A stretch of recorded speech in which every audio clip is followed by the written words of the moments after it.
नमस्कार दोस्तों, growth capital channel में आपका स्वागत है। दोस्तों, टीसीएस ने अपने रिजल्ट जारी कर दिए हैं। अब टीसीएस ने अपने रिजल्ट जो है अनाउंसमेंट जो किए हैं, उनको देखना क्यों जरूरी है, उसके पीछे की वजह क्या है। देखिए, टीसीएस जब रिजल्ट जारी करता है दोस्तों, तो उससे हमें एक अनुमान मिलता है पूरे आईटी सेक्टर का। जी हाँ, आईटी सेक्टर के रिजल्ट कैसे आने वाले हैं, क्योंकि दिग्गज कंपनी टीसीएस, तो दोस्तों जब दिग्गज कंपनी के रिजल्ट अच्छे आते हैं तो ये संभावनाएं होती है कि आने वाले सेक्टर के आईटी के रिजल्ट भी अच्छे आएंगे, जो और भी कंपोनेंट आईटी के हैं उनके। और अगर रिजल्ट खराब आते हैं तो फिर एक अंदाजा लग जाता है कि अब आईटी के रिजल्ट कैसे आने वाले हैं। तो चलिए, आज टीसीएस ने रिजल्ट अनाउंसमेंट किए हैं दोस्तों, कैसे रिजल्ट आए हैं और इन रिजल्ट के दम पर क्या आईटी सेक्टर में अब कुछ ठीक हो सकता है या अभी भी यहाँ पर बोलते हैं ना, मंदी के बादल छाए रहेंगे। तो वीडियो को मैं शुरू करूं उससे पहले आपको बता दूं, किसी प्रकार से कोई भी रिकमेंडेशन नहीं है यहाँ पर दोस्तों। वीडियो सिर्फ और सिर्फ हम एजुकेशन इन्फॉर्मेशन के ऊपर बना रहे हैं। तो आप किसी भी प्रकार से मेरी कोई रिकमेंडेशन ना समझे, ना कोई बाय ना कोई सेल। अपने फाइनेंशियल एडवाइजर के साथ डिस्कस करने के बाद ही स्टॉक मार्केट के बारे में आपको सोचना चाहिए। तो सबसे पहले अगर मैं रिजल्ट की बात करूं दोस्तों, तो यहाँ पर हम डिविडेंड की बात करेंगे। जी हाँ, सबसे पहले डिविडेंड क्यों देखा जाएगा, क्योंकि डिविडेंड अनाउंस हुआ है और 10 रुपए स्पेशल डिविडेंड मिला है दोस्तों, 66 रुपीज अलग से, मतलब टोटल 76 रुपीज का कंपनी ने डिविडेंड दिया है। ये बहुत ही अच्छा डिविडेंड है दोस्तों। एक शेयर के बदले हो सकता है कि आपको ये डिविडेंड बहुत जल्दी मिलता हुआ दिखे। ये कंपनी का अनाउंसमेंट है दोस्तों, 76 रुपीज डिविडेंड। अब रिजल्ट की बात करते हैं, कैसे रिजल्ट आए हैं दोस्तों, और ये रिजल्ट पूरे आईटी सेक्टर को दिशा देने वाले हैं। तो चलिए, मैं सीधा रिजल्ट आपके सामने रख देता हूं। हम सीधा स्टैंडर्ड ऑन रिजल्ट पढ़ेंगे दोस्तों। तो रिजल्ट आपके सामने आने वाले हैं। एक चीज और याद रखिए दोस्तों, हमेशा जो होता है कि एक कंपनी के अगर रिजल्ट अच्छे आता है आईटी में, तो बाकी कंपनियों के भी रिजल्ट हमें अच्छे आते हुए दिखते हैं। ये आईटी में हमेशा से रहा है। चलिए, तो रिजल्ट आपके सामने आ चुके हैं। मैं थोड़ा सा इसको जूम कर देता हूं ताकि आपको सही से समझ में आए।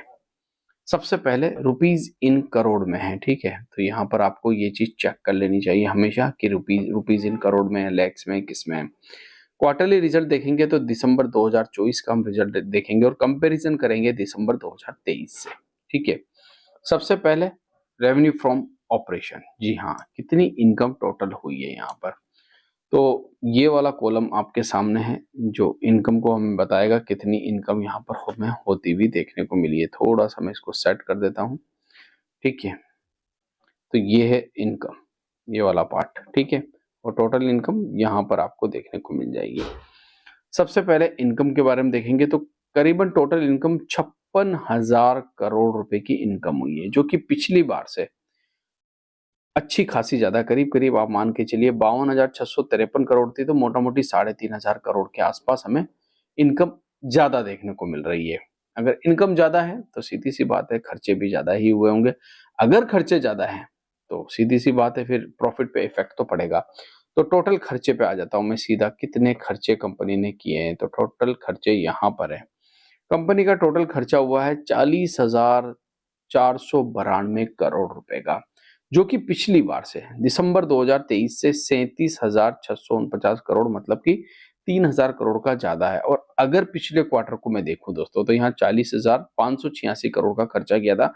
पिछले क्वार्टर से खर्चे कम है, तो इनकम भी थोड़ी सी यहाँ पर पिछले क्वार्टर से आपको कम ही देखने को मिलेगी। इसका मतलब रिजल्ट अभी तक तो अच्छे लग रहे हैं। अगर अभी तक के रिजल्ट की मैं बात करूं तो रिजल्ट मुझे ठीक लग रहा है। अब आ जाते हैं प्रॉफिट ऑफ द पीरियड के ऊपर सीधा। तो प्रॉफिट ऑफ द पीरियड कितना हुआ है, तो ये आपका प्रॉफिट ऑफ द पीरियड है दोस्तों। यहाँ पर 11,832 करोड़ रुपए का प्रॉफिट हुआ है, जो कि पिछली क्वार्टर में 12,994 करोड़ था। और उससे पहले की अगर मैं बात करूं तो 10,753 करोड़ था ये वाला, ठीक है। यहाँ पर कुछ और डिडक्शन है, तो ये यहाँ पर भी आप इसको चेक कर सकते हैं। वैसे कोई 100 करोड़ की डिडक्शन है। तो 10,652 करोड़ रुपए का प्रॉफिट पिछली बार था, जो कि इस बार 11,784 करोड़ हुआ है। और सितंबर क्वार्टर 2024 के अंदर 13,234 करोड़ का प्रॉफिट था। मतलब क्वार्टरली तो थोड़ा सा आपको प्रॉब्लम ही देखने को मिल रहा है यहाँ पर। ईयरली जो है वो ठीक ठाक है। अगर आप ईपीएस की बात करें तो ईपीएस भी क्वार्टरली गिरता हुआ नजर आया, 35 का ईपीएस 32 हो गया, मगर ईयरली अगर बात करें तो 29 का ईपीएस 32 का हो गया। बहरहाल रिजल्ट दोस्तों एक नजर में देखे जाए तो एवरेज रिजल्ट है। जी हाँ, डिविडेंड जरूर अच्छा दिया है, मगर रिजल्ट इतने भी कोई खास नहीं नजर आ रहे हैं टीसीएस के मुझे। ईयरली ठीक ठाक ग्रोथ है, क्वार्टरली कोई खास ग्रोथ यहाँ पर देखने को नहीं मिली है। अब आने वाले समय में दोस्तों, अब टीसीएस के अनुमान के मुताबिक अगर रिजल्ट आते हैं तो फिर भी मार्केट के लिए ठीक होगा। इतना अच्छा भी नहीं कह सकते, इतना बुरा भी हम नहीं कह सकते हैं। तो टीसीएस के रिजल्ट आपने देख लिए दोस्तों, कैसे लगे अपने कमेंट बॉक्स में जरूर लिख के बताना। Thank you.